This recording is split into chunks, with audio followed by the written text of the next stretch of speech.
All so much for coming along on a very blustery and slightly miserable Thursday night. There are a few seats down here at the front. If anyone can be tempted, you're really, you're probably easy exit. That makes sense. Tonight's event is going to be filmed, but this is only for our purposes and for the campaign, and you'll only see us at the front here, but sort of your contributions will be recorded. But as I say, thanks so much for coming along to discuss how, or why we should and how we get new nuclear built in Cumbria. Thanks also to our amazing panellists, local MPs, Judy Howson, Josh, and to Andrew, who are two of the candidates. We've also got Chris, who's a Lib Dem candidate as well over here. Good evening, everybody. Who's also going to be making a contribution as well. And it's fantastic that we've got such cross-party support. This is a non-partisan, cross-party campaign. And in that spirit, this discussion is going to be a very positive, consensual conversation. It's categorically not a hustings. So it's going to be a really good, positive discussion. How this is going to work is I'm going to talk a little bit about what this campaign is, what Britain Remade is, and why we're here. We're going to hear a little bit from each of our contributors about how we get new nuclear built locally, and I'm really, really keen to hear from everyone who wants to talk your views on how we get stuff built, how we get more nuclear built locally. And then potentially at the end, we've sort of run a series of these, and often at the end there'll be sort of a clear campaign for us to then go away and run with. And potentially at the end there might be sort of a clear ask that emerges, a petition or something for us to take away and take back to London and campaign on. And so maybe there's something then that we sort of come to with a bit of decision at the end. But before then, so just a little bit of background about Britain Remade, about this campaign, and about who I am. So we launched Britain Remade about just over a year ago now. Before that, I, for my sins, worked in government for 3 years on energy policy, and it struck me that at the heart of so many of our problems as a country, the fact that our energy bills are so high, the fact that it takes forever to get anywhere, the fact that young people struggle to pay the rent, let alone get on the housing ladder, a lot of it boils down to just how hard it is to get anything built in Britain, just how hard it is to get anything done and get through the red tape that stops us getting stuff built. And I sort of tried in government to work on a lot of that, bring in new investment for offshore wind and new nuclear, but there was always these sort of blockers, despite the work of MPs of lots of parties, and brilliant work of MPs like Trudy. It felt like there was this gap between politicians in Westminster and Whitehall and places like Whitehaven, but for whatever reason, the message of the need to cut away a lot of this crap, cut away the red tape and make it easier to get stuff built wasn't really getting through. So the idea behind the campaign, the idea behind Britain Remade, is for us to act as almost a little bit of a broker, for us to act as a voice for a lot of people who too often aren't listened to in Westminster and Whitehall. It's often the case that, and I know from my time there, it's often the case that when a minister is making a decision about, are we going to build this new power plant here, or are we going to build this new road, that they will hear a lot of the time from those voices who don't want us to build new infrastructure. And they'll hear from the people who don't like the idea of a wind farm nearby or a road going through their patch, but they won't hear as much from what we think are actually millions of people across the country who want us to get back to building stuff. I mean, this is a country that built the world's first railway, that built the world's first coal-fired power station. I don't need to tell you that built the world's first commercial nuclear power plant here, but it's been nearly 30 years since we built a nuclear power station in this country. So we've got to make it easier to build. And why are we focused then on nuclear? Again, this is something that I know that the other panelists are going to touch on, so I'm not going to talk about it too much, but clearly, as we move towards net zero emission society, nuclear is going to play an absolutely fundamental role in delivering lots of clean energy to balance out the wind and solar in the system. Lots and lots of clean energy to underpin future industry.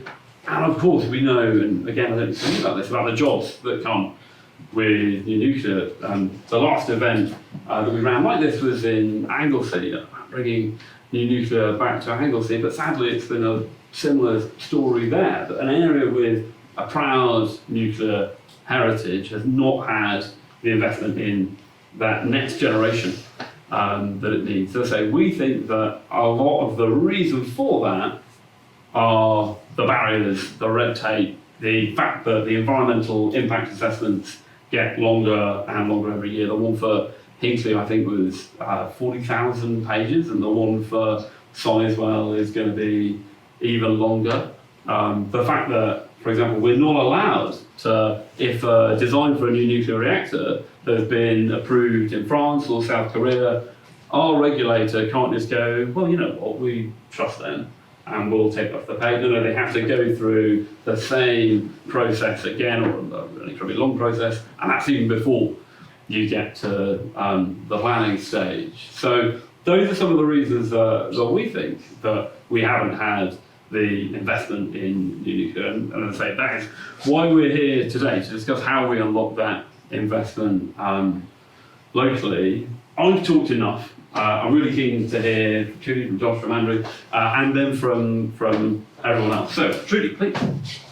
Well, firstly, I was given some really good advice, possibly the best advice in my career, from a chap called Paul Stein, who was at the time, he was the chief engineer for Rolls-Royce. I very much campaigned on nuclear. I talked about muicide. The fact that I say muicide rather than moreside was always very appealing to the Conservative Party. But I was green and naive, because what Paul Stein said to me is stop being parochial, stop talking about muicide. For nuclear to succeed, it needs an ecosystem. And that was really, really good advice, because what we didn't have was an ecosystem. And that is why Wilbur didn't happen, it's why muicide didn't happen, and it's why we have been thawing out from the deep freeze of previous decisions on nuclear far too slowly. But why we need it is for intergalactic explorations.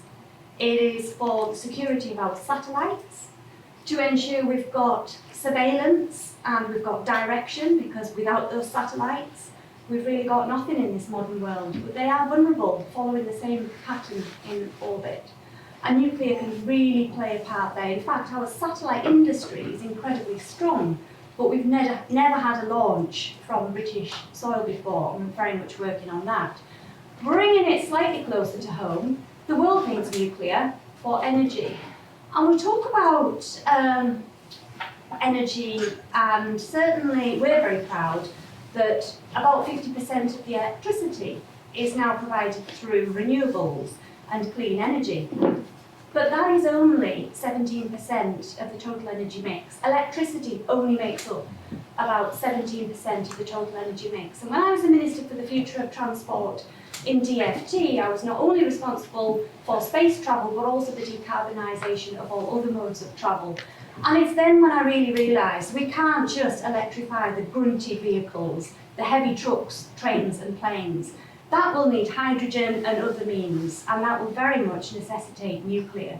Because if we're going to run those electrolyzers to produce the hydrogen, we need to run them on clean power, otherwise we're complete hypocrites. And the best way to provide that firm power, the Committee on Climate Change says we need about 38% firm power. That's non-intermittent power that would be provided by renewables. And the only proven large-scale electricity generation that can work almost anywhere in the world, 24 hours a day, 7 days a week, during any season, is nuclear. So we need it for energy. But then I think today, of all days, when we're actually talking about conscription, I never thought I would live and have to think about, will my daughters be called up to fight? I thought those days were well gone, but we are in that situation now. I don't think anybody disputes that it is going to get more and more worrying, the geopolitical situation, and we will be fighting with nuclear, and we'll be defending with nuclear. There is nowhere better to site, in particular, a 470 megawatt Rolls-Royce reactor ×2 than land adjacent to Sellafield. The reason is there's nowhere else in Europe where we've got 7 reactors and the expertise of designing, planning, constructing, operating a vitrification plant, WAMAC construction plant, separation area, and the encapsulation plants, the multiple ponds that we have at Sellafield. And can I say, I don't know who is working in the nuclear industry at the moment. It'd be great to have a show of hands actually. If you work in the nuclear industry, pop your hand up, or if you have done. Okay. Without you, we would not be in the position we're in today. Because if you hadn't been operating safely and securely over many decades, there is not a way in the world that this government will be committing to 24 gigawatts. And that countries across the world, I think we've tallied 30 countries now, would not be committing to trebling their nuclear capability as well. So credit to all of you for working in those confined spaces, in PVC suits with air-fed respirators, using a mirror if you're doing the welding in difficult situations, maybe in a C3 area. You can clearly tell I've been married to a nuclear welder with 45 years experience, and this is what we talk about at home. But without you, we would not be in the fortunate position we are today. However, we could be victims of our own success. Because as a minister, I was able to visit lots of other areas and I saw what Sharp Elbows achieved. And there's a triangle between London, Cambridge and Oxford, where they really do have sharp elbows, where the councils are joined up, where the business districts are joined up. We have a fantastic, and Diane's here tonight, fantastic supply chain collaboration in Britain's Energy Coast Business Cluster, founded, I think, by Ivan. Or were you the first chair? I was involved for a while, yeah. I'm sure you were more than involved, Ivan, very humble. And we need to make sure that is part of the mix, because unfortunately, our weakest link is the fact we are the fastest declining local authority in England. We're declining at a rate of 5%. That means that more people are dying than being born, more people are moving out than moving in, and that is a huge risk for the mission we have at Sellafield in ensuring that we've got a workforce to decommission the world's most iconic nuclear site. And equally worrying, the second most declining local authority in England is Barrow. So that's the challenge we really need to overcome if we are going to secure new nuclear.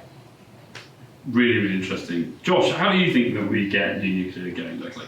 Well, the first thing to say is thank you to Sam and the team for putting on this event. The local Labour campaign have launched a New Nuclear Now campaign. Lots of you in the room have signed up to it. We also published a couple of months ago a local industrial plan, which Sam, we spoke about. Mm-hmm. And a really great document that Britain Remade put out last year was the Power Book, which makes specific reference to Salt Lake community power, which is great to see. And I think that demonstrates all of the gummed upness that we've got with nuclear policy. So lots of overlaps and great that this has been put on. I'm looking forward to hearing from lots of you in the room because the room's got more experience on nuclear policy, knowing a lot of the faces around the room than we up here do. And the other thing to say is I do genuinely think this is one of those issues where you will find a large degree of consensus between the local Labour and Conservative position. You can't say that on every issue, so let's appreciate it, lean into it where it's there. I think the reasons why this matters locally, one is heritage. The heritage of the area and its relationship with the nuclear industry is important and is a valid reason to site new nuclear in West Cumbria. It's not the only one, but it's an important one. The second is because new nuclear isn't an end in itself, and I think this is one of the issues with making the argument for new nuclear power that sometimes we fall victim to, that we just keep going on about the need for new nuclear. That's not the end goal. The end goal is all of the jobs in the industry that it gives us access to, that it opens up West Cumbria to. And a great example of that is in Redcar, where the decision to open up a new electric arc furnace was largely based on excess energy being available on the grid there for that new furnace to come online. We don't have that at the moment, and if we did have that excess energy, we'd be able to pitch ourselves for lots of new and exciting industry and manufacturing jobs that we need to be fighting for here in West Cumbria. And the third is skills. We've got a fantastic workforce, as Trudy mentioned, in nuclear, but that skill has got a half-life. You know, the longer we go with not bringing new nuclear to the area, we lose some of the college courses, we lose some of the investment in skills, and we start to see those things go to other places. And if Paul Foster and his team end up going for a project in Teesside, there will be some stuff that goes with that, and we won't get it. So we've got a window of opportunity around skills, around other manufacturing jobs, and around our heritage that we need to be pitching for incredibly strongly right now, which again is why this is so welcome. But nationally, this really matters. It matters for security, for energy security. We've talked about Russia and the security threat. We need to make a bold argument that nuclear is about energy security, national security. It matters for the UK in the global race for jobs that are part of that energy transition. If you look around the world, top 20 supply chains in industries that are transitioning off dirty, carbon-intensive energy to cleaner forms of energy. Those industries are finding new homes all around the world, some of them in Europe, some of them in the US, and government policy can help shape the decisions that investors are making about where to place their bets. And if we don't have new nuclear coming online quickly, with a really robust and clear plan, those businesses will just go somewhere else. They've got no particular tie to the UK. So that's the second reason why it really matters. And the third is bills. People are paying more and more money for energy because we've left ourselves over many decades. It's not just about one government. We've left ourselves too exposed to energy demands being met from elsewhere, and just coming from knocking on doors now, the biggest issue is the cost of living for people. So they're the three reasons why it matters nationally. I wouldn't want to speak for Trudy, but I think it would be fair to say that we're all pretty disappointed with where we're at on nuclear policy at the moment in the UK. And see that the government did put out the roadmap last week. Having done an independent review for government, if you look back at Chris Skidmore's review, which actually was the prompt for that roadmap, he said really clearly in that net zero transition that what was needed was a roadmap published in 2023 that had siting planned, had investment set out, and actually had the details for how we get shovels in the ground for building new nuclear power stations, the investment that's there. Some of this stuff can't be done straight away, I accept that, but some of this stuff is just happening far too slow, and it's not good enough that the latest wave of stuff that we've got is a series of consultations and commitments to explore further. We don't need that. We need action, and we need a roadmap that takes us firmly down the path of making decisions. There's too much in the nuclear space where we can get the comfort of putting off a decision for 5 or 10 years because we don't know what the technology is going to do. At some point, we have to make some decisions. Other countries are doing that. We have to do the same. So look, I think it's great that we're doing this. I think you'll find widespread agreement from the political parties come the general election.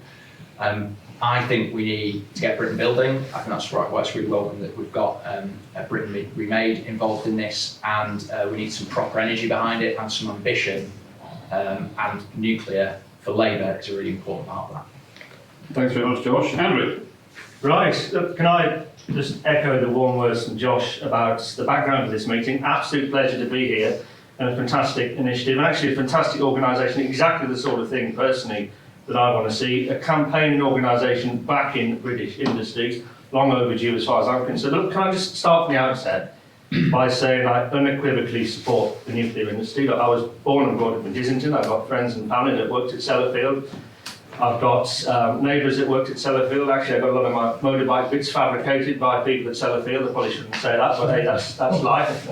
My father's old enough, he can mind Calder Hall being built in the 50s, and he did a lot of work there when he was at Seymour Plant. So look, nuclear and me go together, and we always will do, which is why I will always back Britain's nuclear industry. Josh and Trudy have articulated, I think, very well the geopolitical need for Britain to have a secure supply of energy. You can't rely on Putin, you can't rely on Iran, you can't rely on the Chinese, you can't really rely on many other friendly nation states in this turbulent world. There is times and places where we as a country have to have security of energy supply. And crucial to that has got to be nuclear. Look, renewables play a part, of course they do, but nuclear is a stable, long-term form of energy generation. And it's exactly for that reason we've got to be ambitious. And it's exactly for that reason this week I wrote to the Energy Secretary directly to say, fantastic you published this new roadmap for civil nuclear. We really need to crack on with it. I want you, Secretary of State for Energy, to give maximum consideration to Moorside to be back on the table for this gigawatt scale power station. Look, that's not to say that I'm not supporting the SMR programme. Absolutely I am. But I think the two can be run in parallel. If we're going to be ambitious, the jobs for opportunity for money coming into the area, and of course we need the jobs, which is exactly why I'm back in the coal mines. If we're going to get the jobs and investment into the area, we've got to be ambitious. If there's going to be a new national scale power station, GW scale power station, why not Moorside? From my perspective, it's the best location. Trudy and Josh have very well articulated the skills we've got around here, the knowledge, the expertise. It is, in my view, the best location in Britain for that new power station. Now, there's going to be some challenges to overcome. Of that, I've absolutely no doubt. Investment, money, funding, all put that to one side. A lot of issues around planning, but we've just got to be ambitious. And there'll be a lot of people out there that won't want it. And we've got to stand up to them and push back on it. And they're the kind of people that are pushing back hard on the coal mine, using legal challenges and all the rest of it. We've got to ride through that. So as well as getting the funding to build it, as well as having the ambition to secure it as a site, as well as getting it through planning, we've all got to come to the consensus that it's the right thing for West Cumbria. And I think it is, of course I do, and stick by that. It's not going to be easy, but I'm delighted here that there is genuine cross-party consensus on this, both Conservative and Labour, fully backing the proposition, and we've just got to deliver it. But it ain't, I can't lie to you, it ain't going to be easy in the current global climate we've got. But I think there's an excellent case to be made to put Moorside back on the table to say, we designed it, we built the world's first civil nuclear power station in West Cumbria. We're better than all these other locations, and the government admitted it back in 2011 that we had a really strong case. And we've just got to, as a community, drive as hard as we can to get it. And as I say, that's not to discount the SMR proposition, absolutely not. But the fact that the government said for the first time in a long time, we want one new single GW power station, that should be Moorside, nowhere else. But that's just my view, and I'm very happy to kick off the debate on that basis.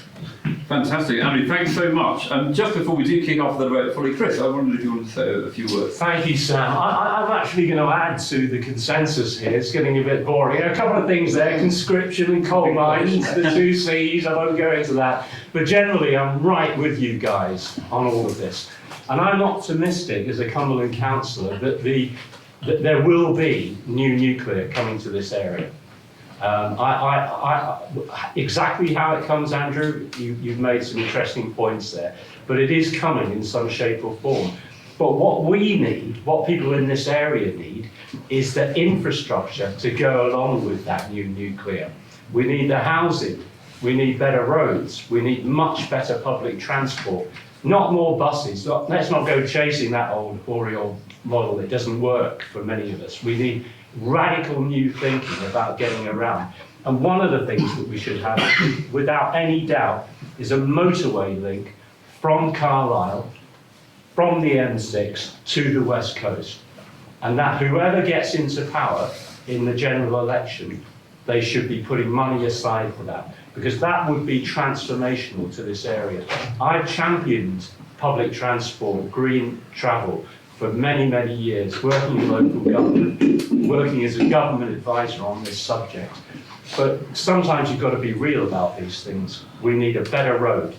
We need a better road that brings this area city closer in terms of journey time, because there's going to be real problems with recruiting staff, just as the NHS are having recruitment problems at the moment because of travel and transport. And linked to that is housing. And if the area is going to enjoy the prosperity from this new nuclear, it should be putting its hand in its pocket, the new nuclear, to support social housing in this area. Because you all know people, they can't afford to rent, let alone buy. These need to be truly affordable homes. We need an explosion of them in the area. I'm right behind this campaign. It's a pleasure to see you guys here this evening, and I'll be supporting it all the way up to the general election and beyond. Thank you, Sam. Thanks so much, Chris. And there's a lot of crossover there, obviously a lot of consensus, and the sort of point around new infrastructure almost comes back to your point, really, about the ecosystem. But I don't know if anyone else from the audience had any points that they disagreed with, that they agreed with, any views at all that anyone wanted to, gentlemen here in the green jacket. Michael McVeigh, Deputy Chairman of Whitehaven Town Council, active trade unionist. From 1975 till 1993, I was on the Sellafield for Thorpe and other projects. And after a while, I noticed the only tongues I could hear were jocks, paddies, geordies. I didn't hear a lot of Cumbrians. So we, a number of us, organised an active committee for jobs for locals on the construction work. And we were amazed, absolutely dumbfounded. There were a few hundred people turned up. Young lads, 6'6", broad as you what. And some had skills, some had, and they could not get on that site. And if there's to be any new build, we'll wait and see, labour intensive, highly likely, that the first thing, it must be jobs for locals in the construction. Must be written into it, must be a constant job centre input from whoever is in charge. Have you got any people signing on? Why are they signing on? Are they fit, able, capable? Have they skills? Can we train them up to skills? And that is vitally important.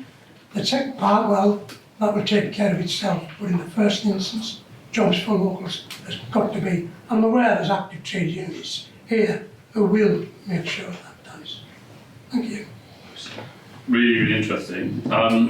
There were lots of people who put their hand up from the nuclear industry. I don't know if any one of those people has any suggestions or any thoughts on how it is that we unlock some of that investment locally. I might pick on people who I've already spoken to if no one wants to put their hand up. Can I ask a question? Yeah, go on, Trish, give it. I would like to know if anybody would differentiate between, I am biased, I think Rolls-Royce would be a good move for us, but I'm keen to know your views on whether there is a preference for small modular reactors and gigawatt plus. So I guess we're comparing what is going on at Hinkley Point C at the moment, Europe's biggest construction site, compared to something much smaller, ultimately would fit on a football pitch. I don't want to bias anybody, but I'm keen to know whether you think big is beautiful or whether a small modular reactor would be more appropriate. Lydia. Diane Richardson, Britain's Energy Coast Business Cluster. So, to me, nationally we need both, and that's what our members are saying to us. Nationally we need both. Ultimately, the SMRs will come through quicker, and quick is good because we're being far too slow. I don't know the exact measurements at the Moor side, but I have had some people say to me, you could do both there eventually. So if we're going to be ambitious, let's really be ambitious. Let's get something in quick, first of a kind, because we're good at that. And then let's go on to big later on. The issue we have in Cumbria is to do with the grid. So it's to do with getting the electricity out into the national grid. So that's where we would probably say, don't transmit so much down the grid. Put it I was about data to say, centres, hydrogen electrolyzers. So I was about to say that if we do something here, what we have to have is a plan that uses it for inward investment or, like I say, data centres or wherever, but also a plan that in delivering it, we eradicate fuel poverty in our local area. Because if we're getting energy here, we should not have people who cannot afford to turn the heating on. Just to give a quick stat on that, in Finland, where the entire energy system is privatised, their bills are 70% cheaper than ours. Now, I'm not necessarily saying it's just because of privatisation, but it's pretty nippy in Finland. And if they can achieve it there, it's a much smaller country, it's probably akin to Scotland in its population, but far bigger area. I think there is something to look at, and that's what the roadmap sets out. I would actually disagree with you, Josh, on where we are in policy. I am delighted with where we are in policy, and I think the fact that we've now moved away from the fear of conflating non-proliferation to the collaboration benefits of nuclear defence, or military as it's now increasingly being called, and civil nuclear. In an area like ours, where we're so close to BAE Systems at Barrow that's got 10,000 jobs they're recruiting for down there, it's just incredible. And civil nuclear, but also the fuels piece, because we were previously dependent on Putin for fuels, and of course even EDF Hinkley Point C isn't going to be using British fuels. But that commitment, £300 million, to have our own fuel supply is absolutely vital. And that's what I mean by an ecosystem. You can't just say we want nuclear on a site, it's got to be the whole ecosystem. Josh, you want to come back and then I want to hear from what it's linked to Dan's point, but you must be frustrated. Surely. I mean, you know, the NDA have got that land at Sellafield. We could get going now. There's a piece of paper bouncing around between, you know, the quangocracy of the NDA, GBN, someone in DESNES. Because you really care about this. You must be frustrated. I don't really have an emotion of frustration. I have an emotion of just want to do it and what can I do?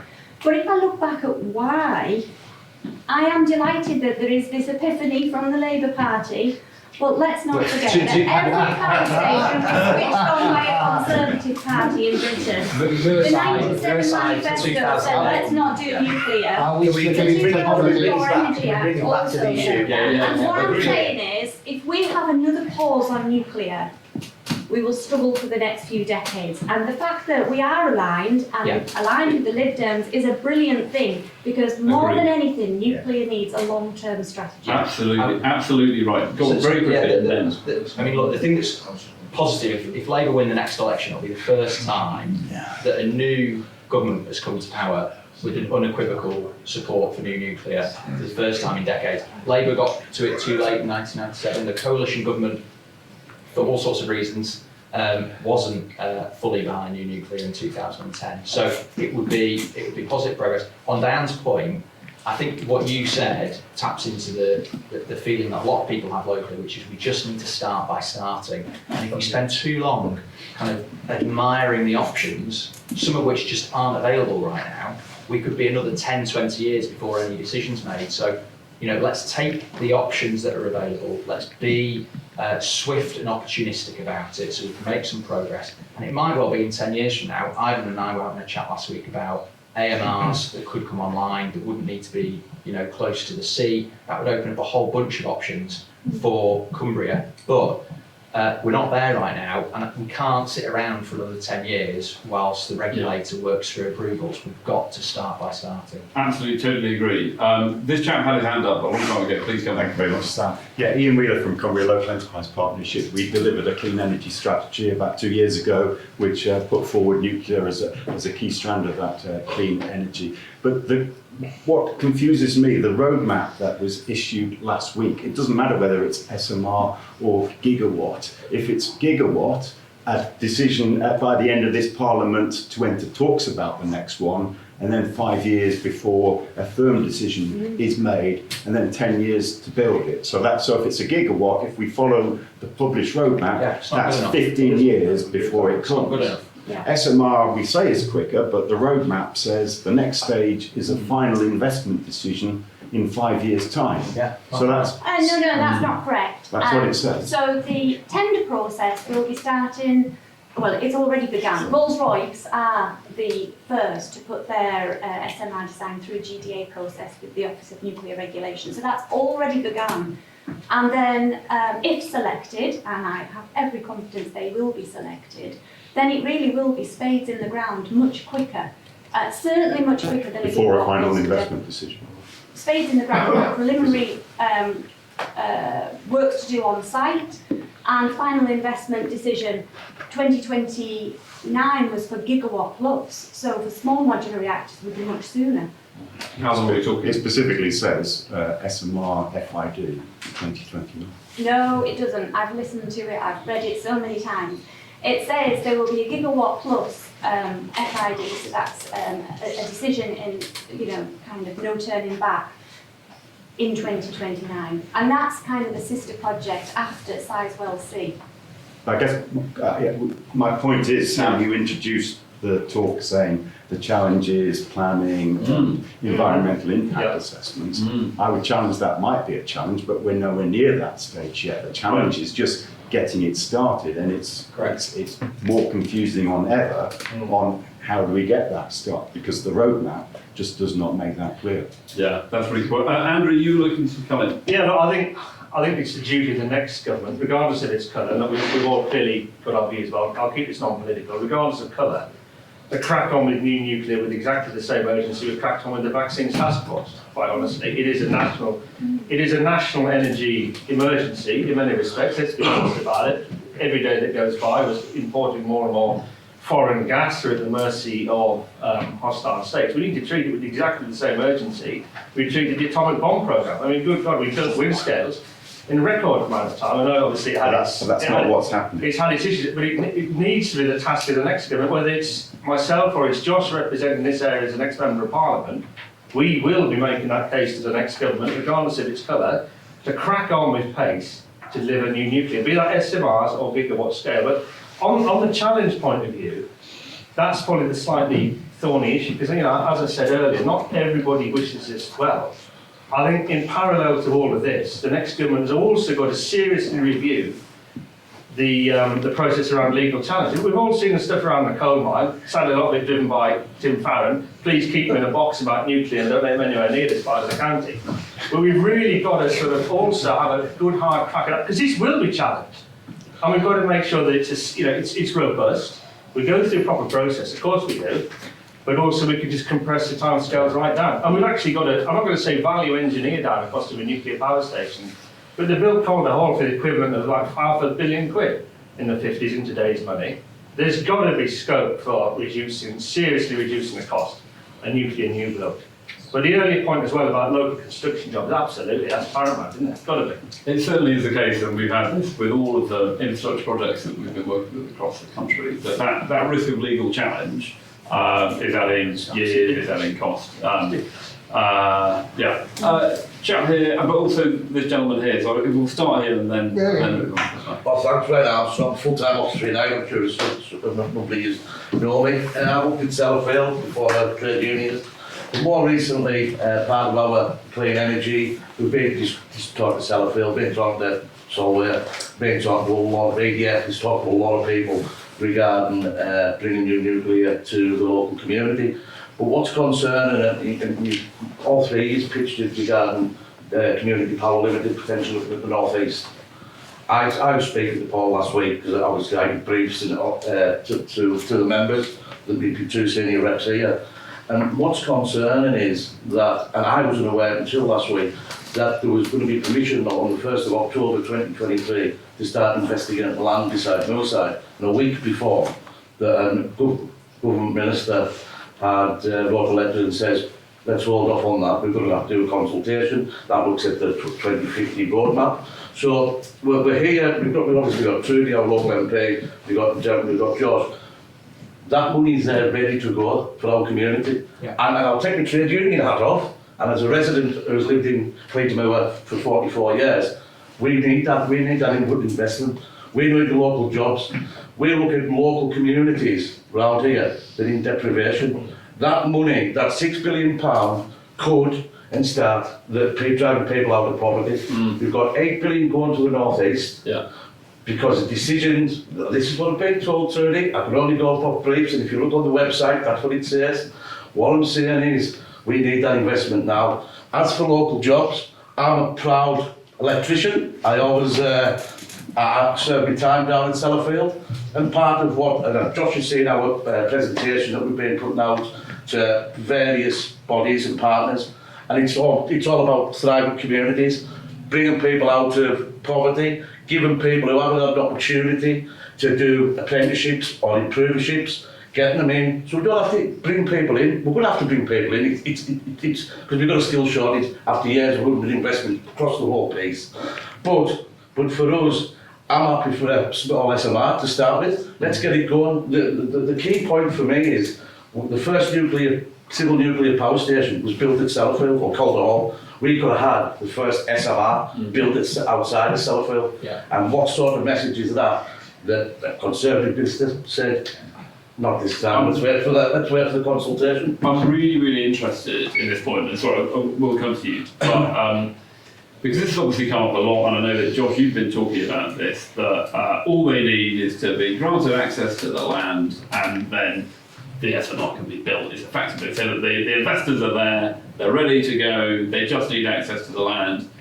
But clearly, officials in Desnes and civil servants have said it's not that straightforward.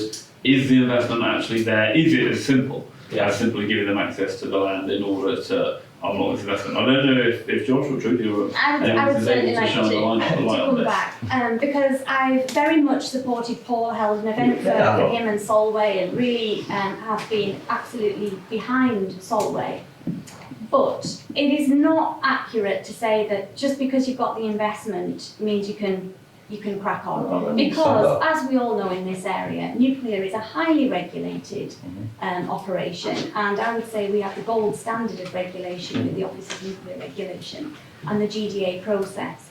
And that money would need to be underwritten, and the only people to underwrite that, or the only organisation to underwrite such a huge sum, is the UK government.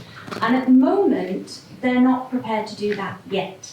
But we have another developer, which is progressing at land adjacent to Sellafield, and whether we call it Moorside, I'm sure you all know this, but the NDA owned land is roughly a third Sellafield, a third the old Newgen Moorside site, and then there's another area of green fields that are currently tenanted, which doesn't have a name. And now I vaguely called it Fellside, but it absolutely isn't, because Fellside is of course a steam plant, the boiler park. So we could do with a holistic name for that NDA owned land, but for sake of argument, let's call it Moorside for now. GBN has been set up to do exactly that. GBN, Great British Nuclear, has been set up as a kind of arm's length body. We only had the Nuclear Decommissioning Authority before that, and the clue was in the name. It was all about switching it off and knocking it down. This is about building. It's about operating as well, though. And so that's the discussion that I'm now having. I met with Chris Chorlton. He came into my office yesterday. He's the SMR CEO. I'm very close to Stephen Lovegrove, who is the new chair of Rolls-Royce. And I'm working very closely with them and Simon Bowen. In fact, Simon and Gwen Parry-Jones are coming in next week to talk to me about being the developer for Rolls-Royce on that land. And that's what Solway is, it's a developer. But the land at Hartlepool doesn't have GDA, it doesn't have, I don't even know whether Hartlepool was in EN6. There were a handful of sites that were in the plan and policy, which included Moorside. I don't think Hartlepool was, it was like Wilders, Hinkley Point C, Sizewell C. So that is why. Yeah, and Sam, I mean, it's a good question you ask, because I try and sort of empathetically try and understand why is it so stuck. And I think some of that reflects just how badly governed Britain is, and I don't mean that in a party political point, but just central government's intransigence. There are, we think the solution to things is to sometimes create a new agency and another group of people, and what that can sometimes add to is more messiness, more layering, kind of entropy of responsibility and accountability. I was at a meeting that was held by Prospect a couple of weeks ago in Parliament, where someone from GBN was there and someone from the NDA was there, and the Shadow Secretary of State for Net Zero asked, who is making the decision on this land? And they both pointed at each other. It's totally unacceptable. That is totally unacceptable. And it's a microcosm of a bigger issue, which is, the slogan of getting Britain building, it can't be a slogan. It has to be about modernising how the state works, simplifying things and making quick decisions. We've got other countries around the world that found ways to do this. This is not beyond the wit of man. And the NDA land issue, if the NDA are absolutely insistent that to do the decommissioning work, they need that land, well, there's a decision, isn't there? Because the NDA is saying they need it for decommissioning work, even though it was designated for a new nuclear power plant up until 2018, it still is. So that if they need new land, let's do a land swap. Let's find some other land that they could use, and let's crack on with this right now, because they're not using it right now. So I think it speaks to a wider issue about us gumming up things, slowing things down. The roadmap, it is disappointing. 2 further consultations and lots of warm words and sentiment. I think everyone in this room would agree with where it wants to get to, but it is not making the difficult decisions fast enough with long-termism in mind, real ambition, and a skill and talent for cutting through all the noise to get to an end point. I was pointing at Ivan earlier because Bechtel work globally with a number of other nuclear projects. And Ivan, your firm's got pretty good insight into other countries that are doing this very differently, and they're actually building new nuclear power stations, and we're way far behind. I think one of the things that I've noticed, I look at business development in Europe and other countries for nuclear power plants. One of the big differences I see around the world is all of the countries, the utility for nuclear is usually their own state that own it and run it. In our country, we have the French government running our nuclear industry. And one of the questions I was going to ask the panellists, so whatever the government is, whatever colour it is, Treasury have a big influence on what happens. And right now, Treasury is faced with paying for the French government's projects, Hinkley and Sizewell. I think there's a challenge there, isn't there, in terms of just how much money will be available for new nuclear projects in the UK moving forward, which is, I don't have any answers, but I guess it's kind of, how do we face into that? Before we come to that, I just want to, without putting you on the spot too much, you said that you've sort of worked around the world and looking at other countries for how they do things. One of the countries that I'm most interested in is South Korea, and how they've managed to drive down the cost of new nuclear parks. Seems like they're going to flee. But I don't know, again, I don't want to put you on the spot at all, but I don't know if you have worked at all with the South Korean system and know how they managed to get all these new nuclear power stations built cheaply. So historically, their technology is based on Westinghouse technology. That's kind of a known fact, and they're in court at the moment on that issue. Bechtel actually taught them how to build. That's kind of known as well, so we helped them build the first 8. So their processes and procedures are all based on Bechtel's processes and procedures. That was just a commercial deal. Their work ethic is different. So their guys are working and women are working like 80 hours a week and daft things like that. They bring in cheap labour from around the world, put them in very conditions within which we wouldn't want to be sort of living in and working. So that's maybe a bit negative, but on the positive side, they have. I wouldn't call that big. I would call that a major problem. I don't see anybody in this country. They do have a well-integrated industrial base. So and everything, a lot of stuff is built in Korea. and it's integrated well, and then they keep a lot of that sort of industrial capability and capacity in Korea. You've got to think that they've never built outside of Korea or the Middle East. So, you know, Middle East obviously relative autocracy, there is no kind of like regulator in that sense. It is build there, build it now, whatever you need we'll sort out for you. So taking that model and bringing it into a Western environment is unproven and untested at the moment.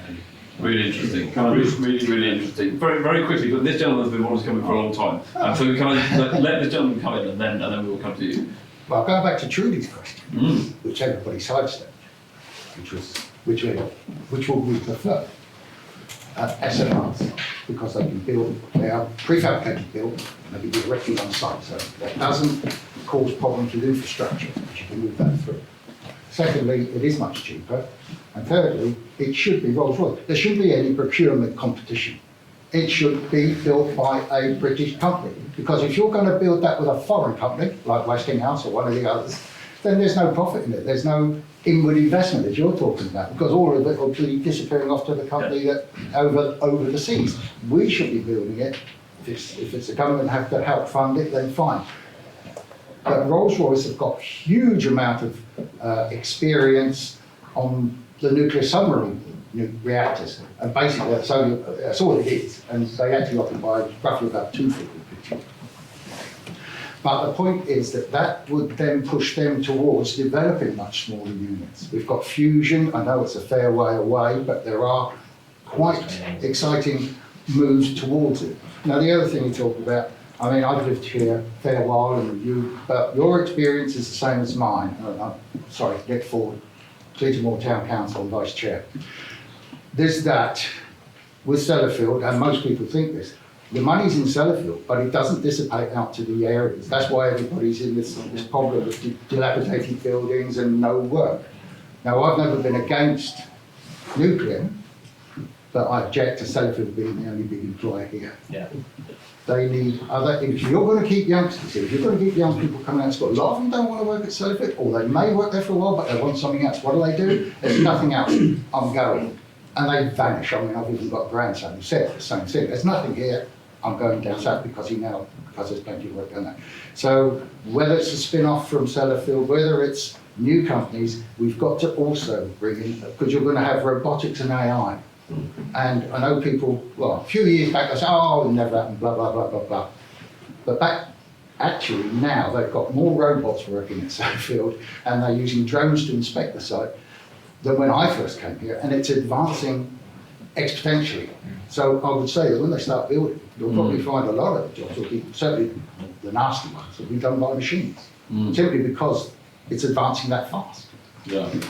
So I mean, I think this point, I think your main argument is what's happening in this area. Yeah. And that's all I'm interested in. Yeah. What's happening here. I don't care what's happening down in Cambridge or some other place, Norfolk, the other place, Anglesey, where they want to build it. That's their problem. Yeah. Our problem is us here making it work. Yeah. Infrastructure, some sort of railroad, monorail. You're not going to produce enough electricity at the moment to drive electric vehicles. It's a dead end. I've said it all along. Hydrogen's probably more forward looking for energy, but you'll never produce enough electricity to power all the vehicles and everything else, even with the power stations. But you can build several SMRs that will probably supply the area pretty well. And it's the cost again. I mean, the time and costs of building the big one, like Sizewell C, it's now, Hinkley, it's now, I reckon they've gone twice the price of building it, and it still isn't completed. But it must be English companies, British companies that build them. We shouldn't be relying on the French or the Chinese or the Japanese, because if they pull out or decide they're going to do something differently, you're screwed, which is what happened with that. Yeah, there's definitely a clear thing that we're going to take away. Gentlemen here, you were looking to come in. Yeah, Dave Surtees, Reform UK, Whitehaven and working. I'm just, you mentioned before about our industries, energy industry is actually controlled by the French. I mean, we've gone to the French. I've been on site since '85 and I'm still on site now. Vit Line 3 and the original Vit plants on site, they were actually bought as French technology. We bought it, we paid a fortune for it, and then they found out later on when we were going through the production process it didn't work. The French then turned around and said, yeah, we know it doesn't work, but they sold us the design. And then they offered a handout and said, give us another 12 million. So I don't have a great relationship with French controlling energy. And I totally agree with nuclear. I believe across all the parties are wholeheartedly supported. But what I do not wholeheartedly support is net stupid. Net zero to me is the biggest self-harm we've ever done to a society, and we continue to do. Now, you all mentioned the fact that at the moment, there's things that could end up in war and end up in that. China, you're one of the biggest competitors, they build a coal-powered fire station, 300 a year plus. Yeah. Does Putin suddenly decide, I tell you what, we'll make ourselves colder, cooler and hungrier because our energy costs us so much. And is he going to say, let's go for net zero? I don't think so. And I just think, I what's interesting on that point is that actually in the last year, China has added more wind and solar than the rest of the world combined. Well, it's true. So they are also building lots of nuclear power stations as well. 56 nuclear power stations. Yeah, and so actually over the next 10 years, Chinese emissions are going to come down a lot as a result of the fact that they're building the nuclear power stations and So is India doing that as well? the new wind and solar as well. But I guess the point is it shows that the Chinese aren't doing this because they want to, really because they care that much about climate change. They're doing it because it's an economic opportunity. So that change is coming. I'm conscious of time, and this has been a really, really good discussion, but I kind of want to give our speakers a chance to sort of sum up and give us some final reflections. And Chris, I know you want to come in anyway. So. Yeah, thanks, Sam. I understand why we've had a discussion on process, and it is complicated in certain areas. But I guess that most of you here, and probably most of the people out there, they don't want this debate on process. They want local government, they want whoever of us gets elected here as an MP, and your campaign, it's for us to sort the process out. What this gentleman's words resonated with me. Sorry, I didn't catch your name. I mean, there are real needs out there, and the skills base for youngsters, definitely there'll be imported skills, there has to be, just like there is with the NHS, because we don't grow our own doctors, so we're going to need specialists coming in with the nuclear industry. But there needs to be a new transaction between the nuclear industry and the people that live here. And the people that live here need the assurances of the better transport, the housing, and the sustainable career jobs that will come. That's what will get people on board. That's what they want. And there's been too much, and I recognise Sellafield's given a lot of money to the community, but there's still been an imbalance, if we're honest, of haves and have-nots. That some people have benefited directly or indirectly from the nuclear industry in this area. And the last thing I'd say, we were getting on so well, I'm just about to disagree with one thing. There'll be people having this discussion in other parts of the artist previously known as Cumbria. So in a way, I think there's an argument to turn what you said around and say that this is a regional debate, really, if we're being honest. We've all got our vested interests. We want to be the MP here. I'm a Cumberland councillor. But actually, we need to look outside because there are some common interests here across, I'll call it the region of Cumbria. I don't want to take us through into overtime. No, that's great. That's great. Thanks so much. Thanks so much, Chris. I'll be sick, but for me, it's not a binary choice of SMR or a GW scale plant. It's got to be both. No. In parallel, you can start with the SMRs and then still have the ambition to do the gigawatt scale. But I completely agree about the point about broadening local industry and jobs. And that's exactly why I'm supporting the coal mine, because that's 500 new jobs. But the issue with the coal mine, and it kind of comes back to this regional point, is that it is trying to be thwarted by a group of people that don't even live here, live in Kendal. And my biggest fear is that we could come together as a community tomorrow to say we want SMRs to happen, and we would get people outside meddling in. So there's got to be a collective community consensus that when we take a decision, that's our decision, not anybody else's decision, but it's West Cumbria's decision. But you see, people like the South Lakes, which have a big tourist industry, are not interested. They're just not interested. We've been on campaigns before when we spoke to them. just don't want to know. It's not, as far as I'm concerned, it's a million miles away. We're the South Lakes, we do what we want, it doesn't affect us. That's, we're Well, not. they should kick them those out of the coal mine this year, then a lot of. Well, a lot of them won't, because it's like, That's nothing to do with it. but it is, you see, as far as they are concerned, they As can far as object they to are, that. absolutely. But They play it one way. But we do need to broaden the industry. And when we take a decision, like when we give some planning consent, that's it. Decision's taken. We've got to do the same for nuclear. But look, for me, it is about having the ambition to go for a GW scale plant at Northside, but also having the SMRs as well. If the government's going to do it, one national plant, it should be here. Thanks so much. Josh? Yeah, so, look, this community led the world in mining, in steel and in nuclear. And I think there's quite a deep sense that we're losing our edge because we've been denied opportunities, and that it's slipping away. And that almost the Sellafield, the weight of Sellafield in the economy is the UK government telling us, you've got your bit. And I think that runs quite deep. And we need to have something that puts us at the front again. And because we can lead the world, and we can lead the world in nuclear, we can definitely lead the UK in nuclear. But we need that opportunity, and it'll open up so many of the doors for West Cumbria. So it's absolutely essential. I think that, you know, if there's stuff that we can do together cross-party, we don't have the Green Party candidate here, so for the sake of their absence, we can say there's total consensus. But you know, the Sellafield Workers Campaign, at its peak, did some really good work to get some support amongst the community and the people at Sellafield on site. You know, that we should bring that back. That should come back. We should run a proper community campaign, and we should be focused on the outcome, which is opening up and bringing online a new nuclear power station in West Cumbria as soon as possible, and cutting through all the stuff that stands between us and that end goal. Fantastic, thanks so much. Josh, Trudy? Yeah, it's just a bit mutual loving for nuclear, isn't it? It's a wonderful room to be in, I have to say.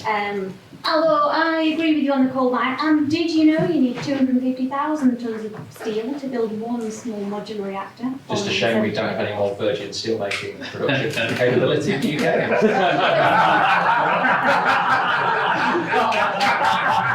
Well, it's being shut, isn't it? Can I just? Scunthorpe is still a virgin steel, if that's the word we're going to We'll give be it. the only G7 country in the world that doesn't have the ability to Anyway, make you and I can disagree on that. Working coal mine is a good idea, but we do need a hell of a lot of steel for building nuclear power stations. Whether it comes from Germany or Scunthorpe, it needs coking coal, it's from the blast furnace. But on nuclear, clearly there's a lot of consensus, and in the next few weeks we'll have the tender opportunity for Rolls-Royce and the other SMRs, and there are a number of other SMR technology developers who will then submit their application to develop. And the best thing we can do is demonstrate what we're going to do with the power. So Diane and I have got a meeting tomorrow, and that is very much on our agenda. What are we going to do with the offtakes to get the most benefits we possibly can for West Cumbria? That's really, really exciting. And in terms of what's already happening at Sellafield, I'm guilty of this. Too often we forget about that 2.3, 2.4 billion pound investment that comes into Sellafield. Perhaps controversial. I wish Risley had never been created. I think that was a really bad decision for our area. That decision was built, as I understand, on an expectation that you wouldn't get the really clever people to come all the way to West Cumbria, so we better have a white-collar base for them, somewhere near Knutsford, somewhere near Warrington. And for me that's been an insult, and I think we have suffered the consequences of that decision ever since. And even more controversially, I would say that Westlake Science and Technology Park has mixed blessings as well, because the only companies that can really afford those big swanky buildings are the global companies, and that is to the detriment of our SMEs. If you look at Shepley's, I'm particularly biased, my husband works there, my daughter works there, it's the longest standing, most established nuclear contractor.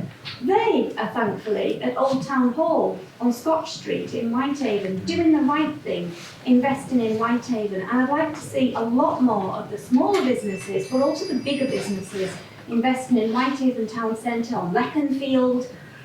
How Leconfield is how it is, I do not know. And the one thing I do need to thank Simon Clark for, controversial, is the Towns Fund deal for Leconfield and also Camillum as well.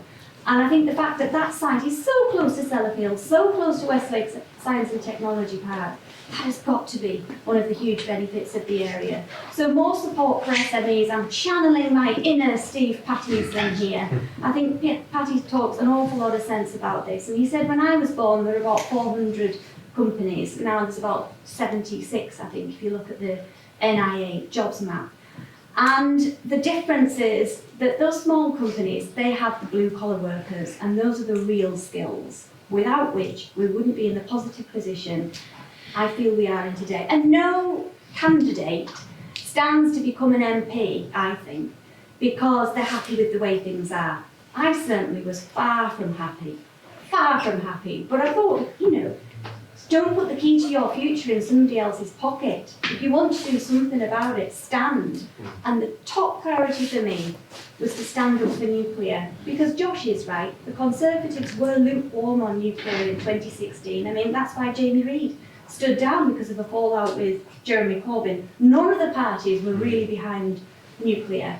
But we have come an awful long way. And it does feel frustrating. We are a very democratised country, where hate drives membership, and there are many, many membership organisations who are very well funded, very eloquent and very effective at gumming up the planning system. Just look at Sizewell C, just look at West Cumbria mining. It is really difficult. As long as we've got an independent court system, we're going to continue to struggle. But the commitment in the roadmap to slash the time it takes to get GDA by 50% is incredibly welcome. And let's think how much quicker Sizewell C would have been if it was built here, because I'm damn sure you wouldn't have had all of the legal challenges if EDF had committed to Moorside rather than Sizewell. Thanks so much, Trudy. And you talked about those organisations who are well funded and exist to gum up the planning system. I hope, and we are nowhere near as well funded as them, but I hope that Britain Remade can be that counter voice, and that voice for the builders and not the blockers, and that voice for the people who want to see new nuclear built here. And I think we've got our marching orders, and I think that our next major campaign is going to be for the opening up of a new nuclear power station in West Cumbria, and sitting underneath that has got to be then the wider ecosystem and how we use that power locally to support local jobs. That's got to be absolutely at the heart of it, and it's come through loud and clear tonight. Look, thank you all so much again for taking the time to come out this evening, and I hope that you'll thank our main speakers this evening with a final round of applause.